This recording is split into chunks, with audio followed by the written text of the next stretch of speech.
And this is why you never, ever anger Ainz Ooal Gown.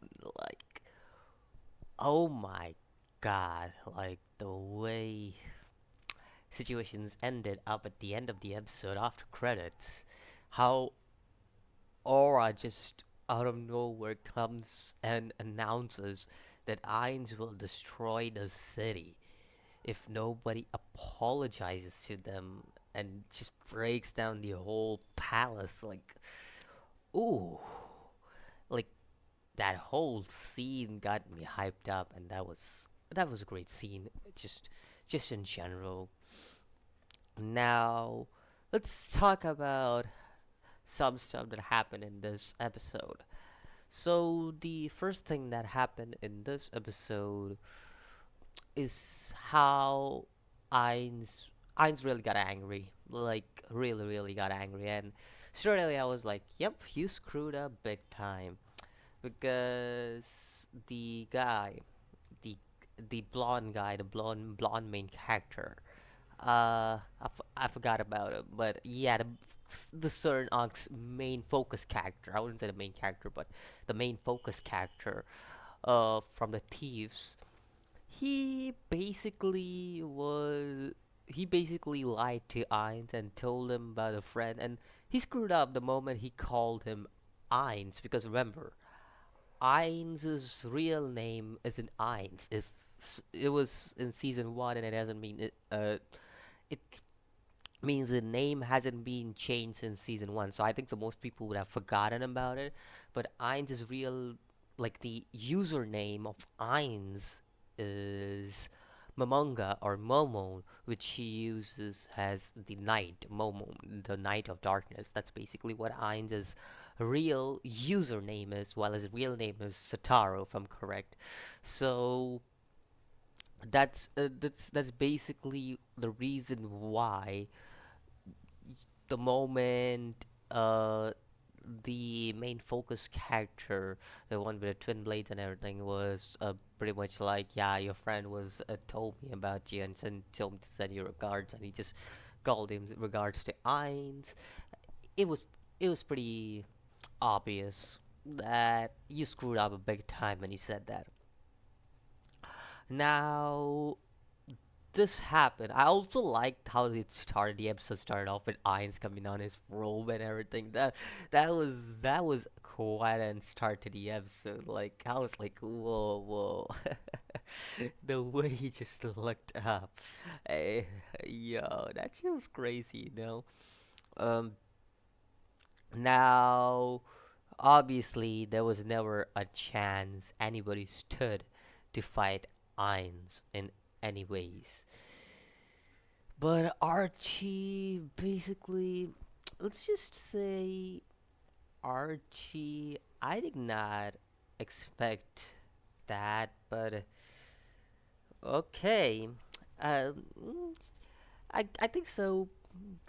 After seeing that, I don't know what to say, but that whole scene where her sisters talk about her was quite upsetting for me, and I was like, nah, this was too bad for her, because assuming that I'm pretty sure it was her, because Ayn said that he wanted to he respected the dead, so I would assume this is her, because he's talking about how Archie was Archie's body parts were given to certain people, while the remains was given to the Cockroach King's people, or cockroaches, I guess.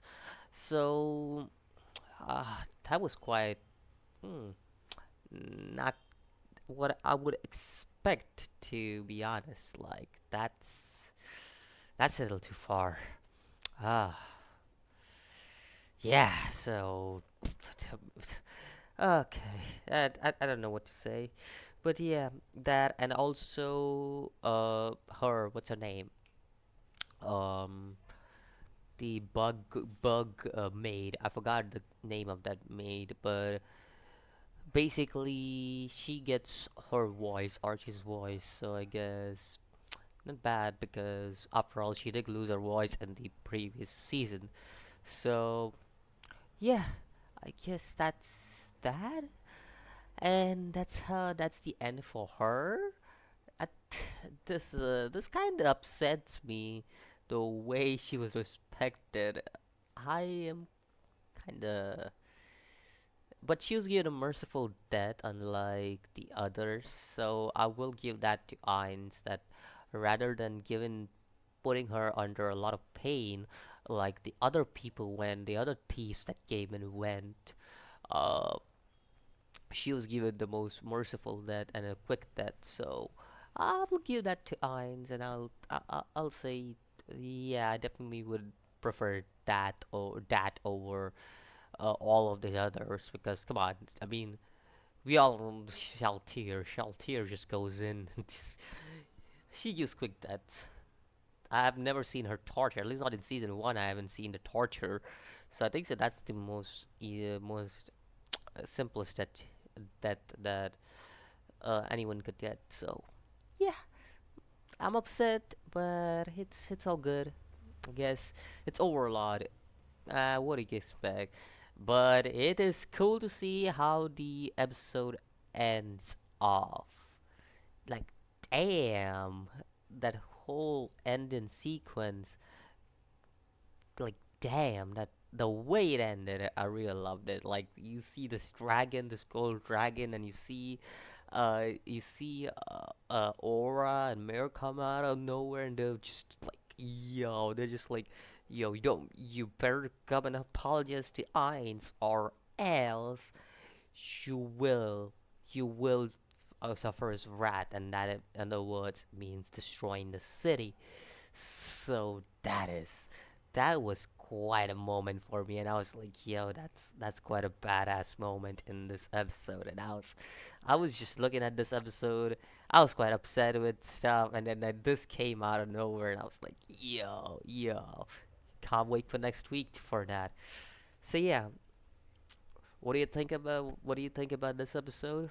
Let me know about that. Overall, I thought this was actually quite better in comparison to all the episodes that were added up in season 2 and season 1.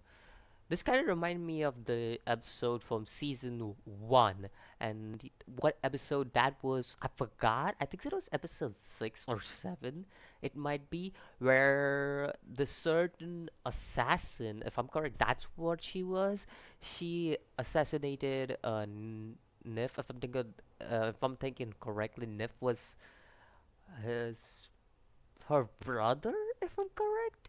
I may be wrong. I may be thinking a lot of things wrong, but it kind of reminded me of this one episode where, for the first time, Ainz joins the guild and pretty much teams up with these certain adventurers, and these adventurers were killed by this certain individual, and that it kind of reminds me of that episode, that certain arc, and the reason it kind of reminded me of that was because of the emotional impact it had on me, because that was one episode that I was like, yo, it kind of upsets me because all these characters, they were very likable. The adventure guild characters in season 1, they were quite likable, and they were killed off.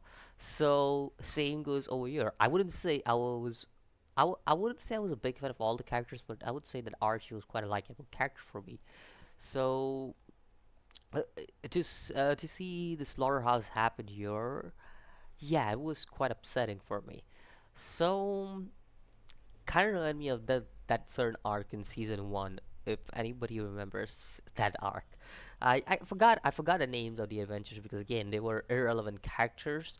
So I was like, I really didn't pay that much attention towards them.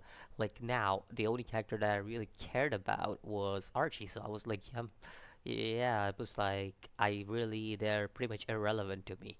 So and I'm pretty sure I may forget after a few episodes, I may even forget Archie's name. So yeah, it's just that these characters are quite irrelevant in the end if they're killed off, unlike some of the other characters like Nif and uh I already forgot the characters' names. That's just strange.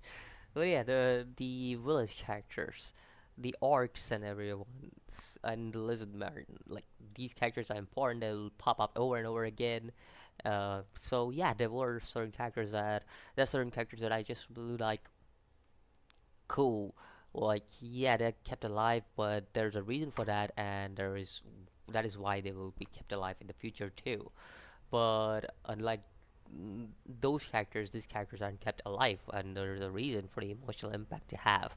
So I was like, okay, I understand. So yeah, let me know what you think about this episode of Overlord. Um, Let me know what you think about what's gonna happen in the future. Which is, I'm pretty sure the city is gonna go in war, and we're gonna see a huge war wage out, and Ainz is gonna win it. I'm pretty sure about it, or else something completely different is going to happen. Olatra tends to surprise me a lot of times, and I tend to get surprised by it. Even though I know that this stuff is going to happen, I tend to get surprised by it. So, yeah, let me know what you think about it, and I'll see you next video as always. Peace.